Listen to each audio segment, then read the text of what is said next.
Umaasa si United States President Donald Trump na matatapos na sa lalong madaling panahon ang labanan sa Iran matapos niyang ilarawan ang halos 10 araw na labanan bilang isang short-term excursion.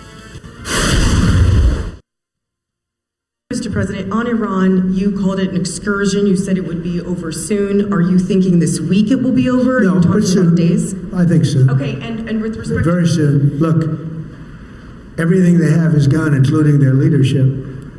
In fact, they have 2 levels of leadership, and even actually, as it turns out, more than that. But 2 levels of leadership are gone. Most people have never even heard about the leaders that they're talking about. So.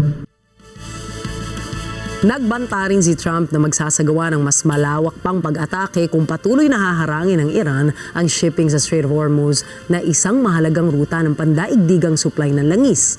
Dagdag pa ng Estados Unidos, patuloy na pinupuntirya ng US at Israel ang mga drone at missile stockpile ng Iran at sinabing bumaba na umano sa halos 10% ang missile capability ng Tehran.